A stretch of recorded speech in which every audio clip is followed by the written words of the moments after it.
Avez-vous déjà entendu parler de la vache volante d'Amazonie? Je vous rassure, vous ne risquez pas de la voir vous tomber dessus lors d'une sortie en forêt. C'est le surnom que l'on donne au Huatzin, aussi appelé chancho au Pérou. Cet oiseau est l'unique au monde à avoir développé la capacité de digérer la cellulose, tout comme le font les bovins et en particulier les vaches. Outre cette capacité exceptionnelle, le Huatzin est également considéré par certains comme le possible chaînon manquant entre les oiseaux actuels et les dinosaures. Le Huatzin juvénile est en effet doté d'une sorte de main munie de 2 griffes. Lorsqu'il se sent menacé par un prédateur, le jeune Huatzin se laisse alors tomber à l'eau pour y échapper. Ses mains griffues lui sont alors bien pratiques pour remonter dans l'arbre d'où il était tombé et continuer à se régaler de ses feuilles. Cet oiseau est l'unique représentant de son ordre. La question se pose alors de l'origine de cette main.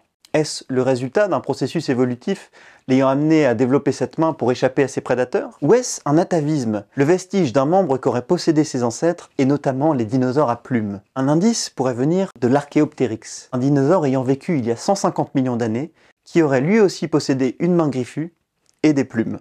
Peut-être apprendrons-nous un jour que le Huatzin est le plus proche parent actuel des Diplodocus, Triceratops et autres tyrannosaures qui peuplaient autrefois notre planète. J'ai eu la chance de rencontrer le Huatzin à de nombreuses reprises en forêt. J'ai même pu capturer une photo où l'on distingue aisément la main griffue de l'animal. Alors, si vous voulez la voir, vous vous en doutez, c'est sur Aventure Amazonie que ça se passe.